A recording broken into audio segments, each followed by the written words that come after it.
नमस्कार साथियों, कैसे हैं आप सभी। आशा करता हूं कि आप स्वस्थ होंगे, सुखी होंगे और प्रसन्न होंगे। इस अष्टावक्र गीता की धारा में आपका स्वागत है।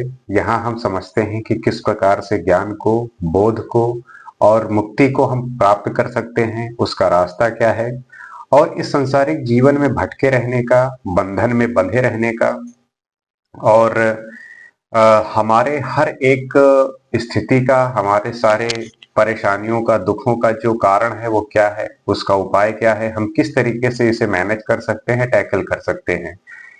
तो अष्टावक्र ने राजा जनक को इसका बोध कराया, उनको सुनते हुए ये ज्ञान की प्राप्ति हुई। और अगर इस ज्ञान को कोई भी व्यक्ति ध्यान पूर्वक सुने और धारण करे तो उसके जीवन में भी परिवर्तन हो सकता है। तो आइए उन्हीं सूत्रों को समझने का प्रयास करते हैं और जानते हैं कि क्या ज्ञान है। मुमुक्षोर बुद्धि रा लंब मंत्रेण न विद्यते निरालंबेव निष्कामा बुद्धिर्मुक्तस्य सर्वदा। मुमुक्षु पुरुष की बुद्धि आलंबन के बिना नहीं रहती, जबकि निष्काम मुक्त पुरुष की बुद्धि हमेशा निष्काम तथा निरालंब रहती है। तात्पर्य क्या है कि मन सहारे की कामना करता है। जो आपका मन है वो सदैव इस प्रकार से काम करता है कि उसे किसी न किसी तरीके से सहारा मिलना चाहिए। वो किसी न किसी के सहारे काम करता है। जैसे मन का स्वभाव है कि वो इंद्रियों के माध्यम से उसकी पूर्ति कराए। अब मान लीजिए कि आपने कुछ खाने का जो है देखा कि मुझे ये खाना है, जैसे आपका चाय पीने का इच्छा हुआ, तो इच्छा का मतलब ही है कि आपके मन ने बोला और उस मन की पूर्ति के लिए उसको पूर्ति कौन करेगा? आपकी इंद्रियां करेंगी, आपके सेंसेस करेंगे। तो आप जो है टेस्ट के माध्यम से उसकी पूर्ति करेंगे। तो आपने चाय पिया, आपके मन को संतुष्टि प्राप्त हुई। तो इस प्रकार से जो आपका मन है वो जो है सहारे की कामना करता है, वो किसी न किसी की मदद की आवश्यकता उसकी होती है। तो बिना सहारे के वो जीवित नहीं रह सकता। अगर मन को जीवित रखना है, मन तभी जीवित रहेगा जब तक आपका शरीर जीवित है, और शरीर तभी जीवित रह सकता है जब तक आप इन इंद्रियों के सहारे उसको चलाएंगे। भाई, अगर आपको शरीर को जीवित रखना है तो भोजन करना होगा, चीजों को देखना होगा, सुनना होगा, स्पर्श करना होगा। तो ये जो है आपके जीवन को चलाते हैं।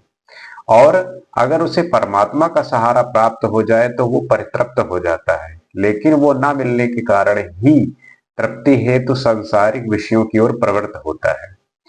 अब लेकिन इसमें परमात्मा का सहारा मिल जाए तो फिर उससे बड़ा क्या हो सकता है, उससे बड़ी बात क्या हो सकती है।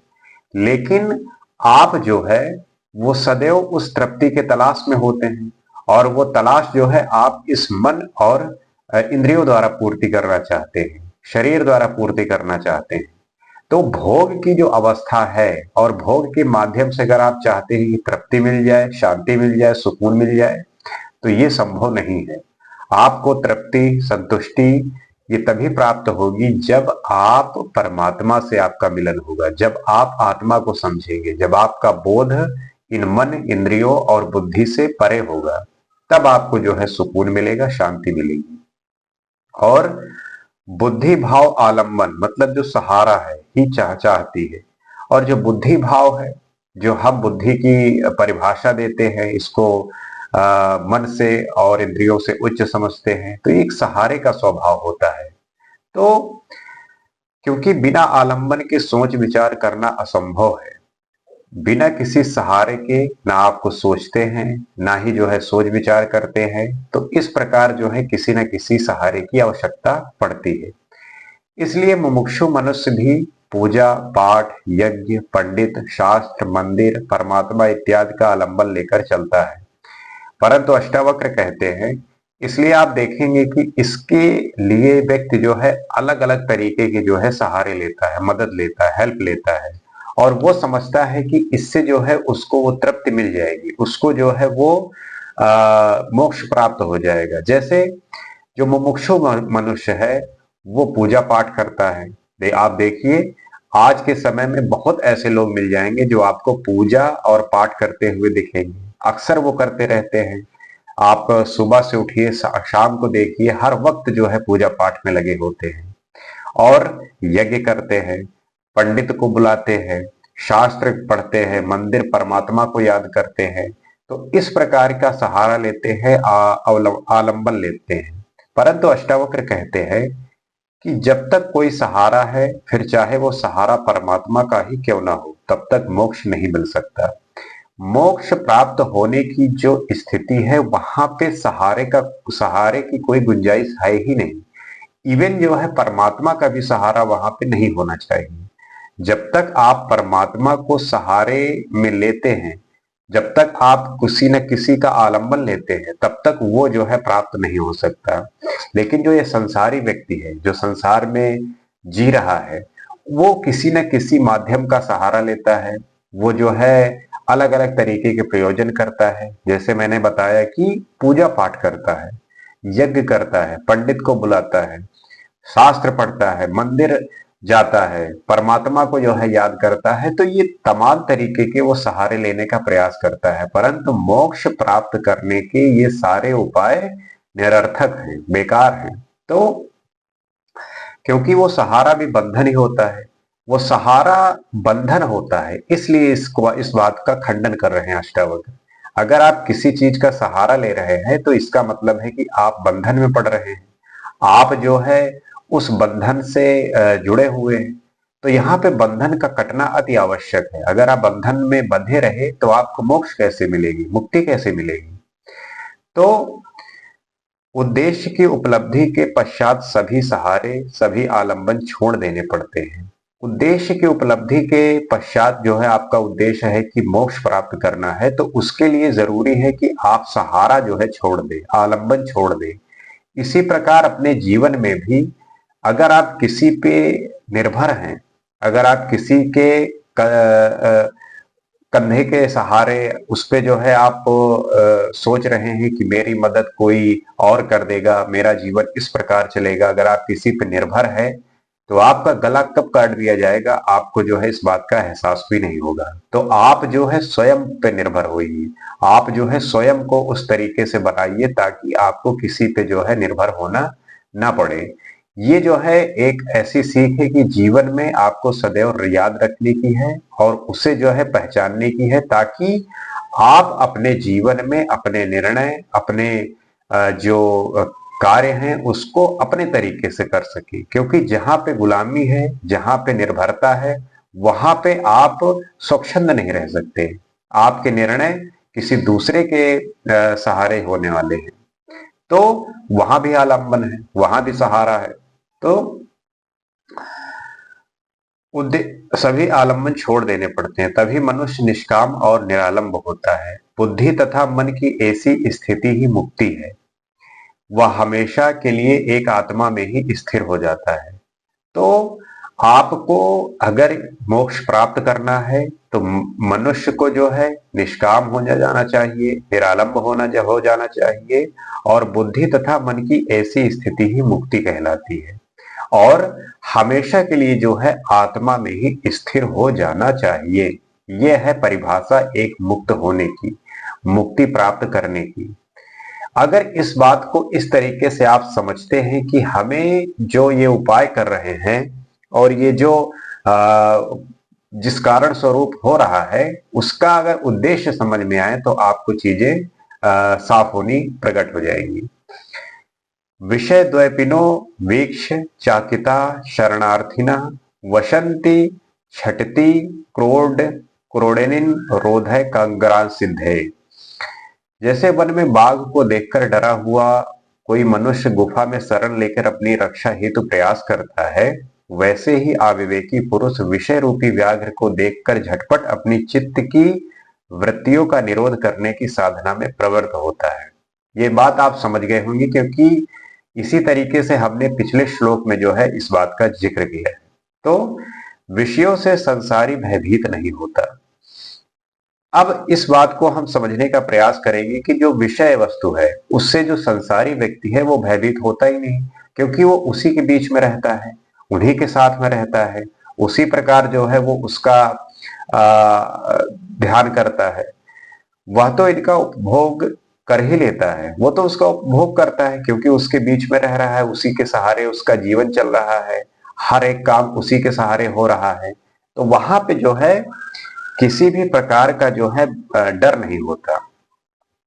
इन विषयों का भोग करने से उसे भले ही पल भर का सुख प्राप्त हो, परंतु फिर भी वह इन्हें भोग कर संतुष्टि की अनुभूति करता है।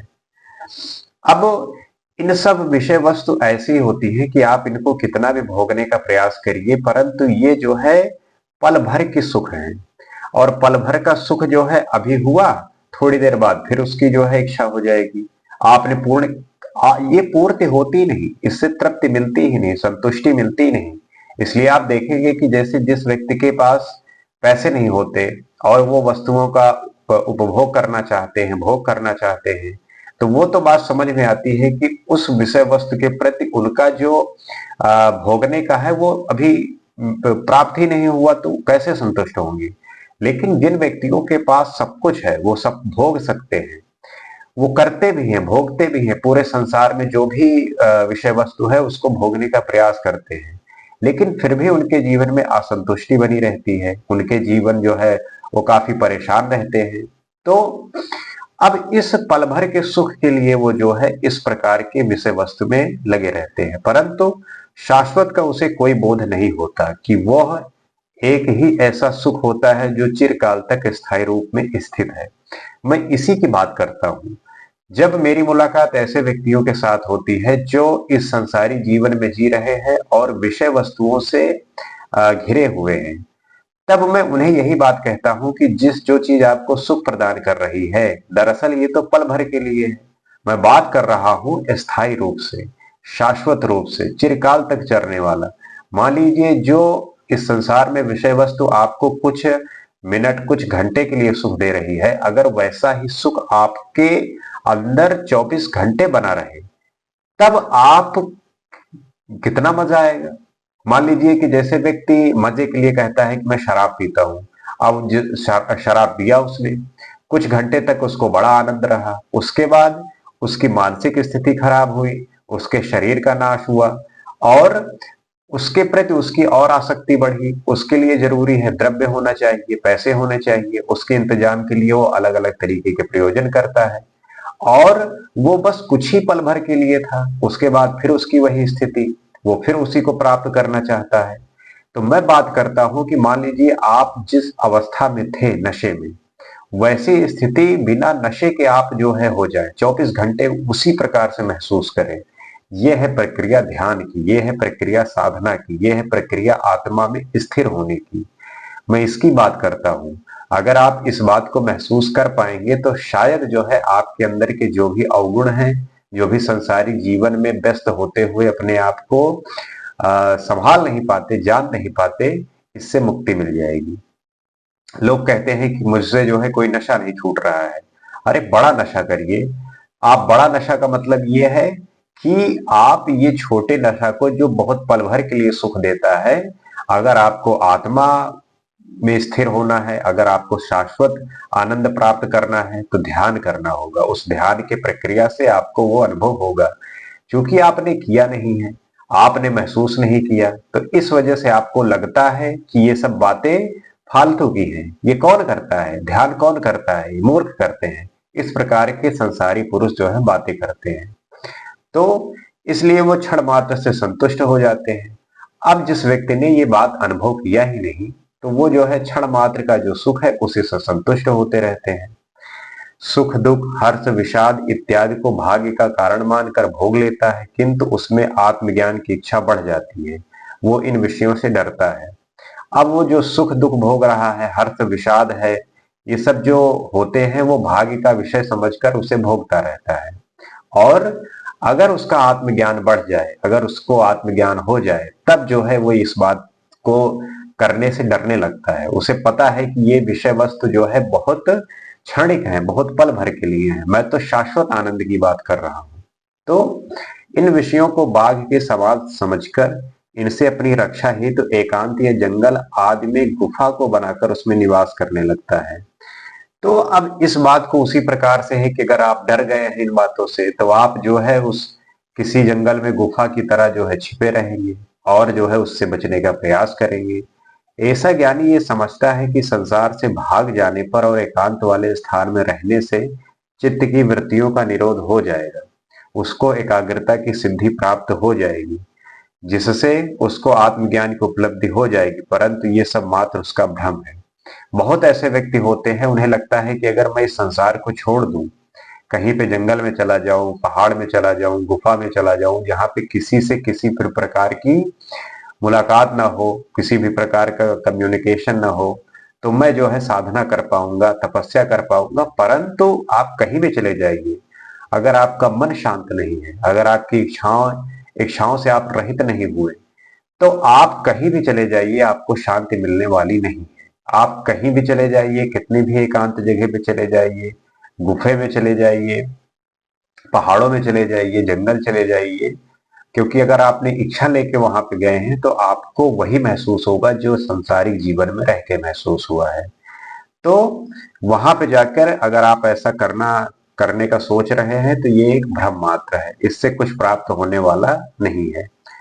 विषयों के प्रति जो आकर्षण होता है वो मनुष्य के मन में छिपी हुई इच्छा है। अगर विषयों के प्रति आपका आकर्षण है तो इसका तात्पर्य यही है कि वो मनुष्य के मन में वो छिपी हुई इच्छा है, वो उस मनुष्य के अंदर वो जो छिपा हुआ वासना है, कामना है, वो प्रकट होता है।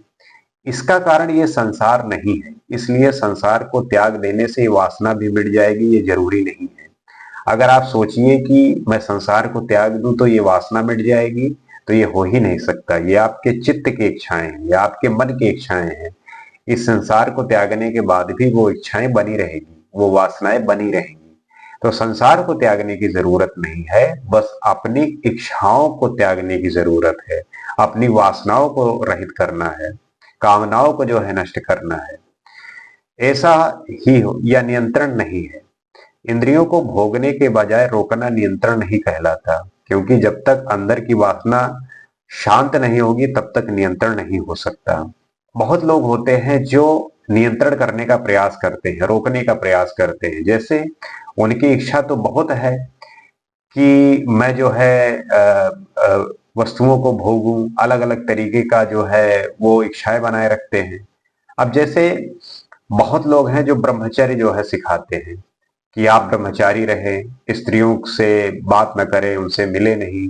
लेकिन जो व्यक्ति ब्रह्मचारी का व्रत धारण कर रहा है, अगर उसके मन में ये इच्छा है स्त्री भोगने की, तो वो आप कितना भी नियंत्रण करना चाहे ब्रह्मचर्य होने का, उससे होने वाला नहीं है।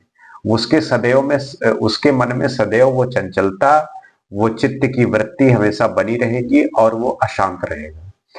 तो यहाँ पे तात्पर्य ये नहीं है कि वो उससे छूट कर जो है वो प्राप्त हो सकता है। अगर उसका इच्छा से रहित हो गया है, अगर वो भोग से जो है रहित हो गया है, तो वो किसी भी स्त्री से बात करे, किसी भी स्त्री से मिले, उससे कोई फर्क नहीं पड़ने वाला।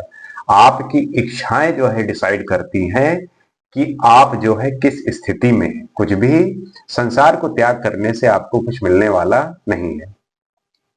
इसलिए महर्षि कह रहे हैं कि भयभीत होकर भागने की अपेक्षा इन्हें जागृत होकर देखने से, साक्षी भाव से देखने से तथा ज्ञान पूर्वक देखने से इन पर नियंत्रण किया जा सकता है। इसलिए महर्षि अष्टावक्र कहते हैं कि इससे भागने की जरूरत नहीं है, इससे कहीं भी जाने की जरूरत नहीं है। बस जरूरत है तो आपको सिर्फ सिर्फ आ, होश में आने की जरूरत है, जागृत होने की जरूरत है। और साक्षी भाव से अगर आप देखेंगे और ज्ञान पूर्वक देखने का प्रयास करेंगे, तब इस पर नियंत्रण किया जा सकता है। इसके अतिरिक्त और कोई अन्य उपाय है ही नहीं। आप कुछ भी प्रयास कर लीजिए, इसके अतिरिक्त और कोई भी उपाय नहीं है। आप सोचते कि हाँ, मैं इस संसार को छोड़कर भाग जाऊं, कहीं पे और चला जाऊं, इससे मुक्ति मिल जाएगी, तो इससे मुक्ति मिलने वाली नहीं है। तो उम्मीद करते हैं कि ये बात आप समझे होंगे और इन वीडियो के माध्यम से आपको आपको लाभ मिल रहा होगा।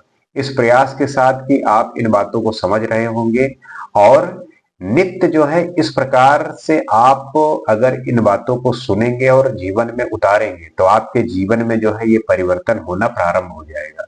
और इसके लिए जरूरी है कि मैंने देखा है संसार में और दुनिया में कि हर व्यक्ति इसी तरीके से परेशान है। उसको बस जरूरत है कि वो बात समझ जाए। जैसे बोध हो जाता है किसी बात का, तो उसके अंदर का भ्रम खत्म हो जाता है, ज्ञानता समाप्त हो जाती है। तो हमारा यही उद्देश्य है कि हम हर एक व्यक्ति के अंदर जो ये बेचैनी है, अशांति है, परेशानी है, उसको दूर करें, उससे उसको हटाएं, ताकि उनके जीवन में एक नई दिशा, एक उमंग और आनंद की जो है कीर्ति फूटे। इसी प्रयास के साथ उन तक जो है ये बातों को आप शेयर करिए, उन तक पहुंचाइए, और इन बातों को समझने के लिए निरंतर इसी प्रकार से जुड़े रहने के लिए जरूरी है कि हम एक दूसरे को अपने विचारों से, अपने बातों से कनेक्टेड रहें और अपने आप को जो है जोड़े रहें। उसके लिए जरूरी है कि ये वीडियो का जो प्लेटफॉर्म है, जो टाइमलाइन है, उसमें जरूरी है कि सब्सक्राइब जो करना है, ताकि जिसके माध्यम से हम किसी भी तरीके से जो भी बातें हैं उससे कनेक्टेड रहें और किसी भी प्रकार की जो बातें हैं वो छूटने न पाए। क्योंकि एक कनेक्शन होना अपने गुरु के साथ, अपने एक मेंटोर के साथ, अपने गाइड के साथ, वही आपको सदैव जो है इस बात का एहसास दिलाता है, इस बात की ऊर्जा जो है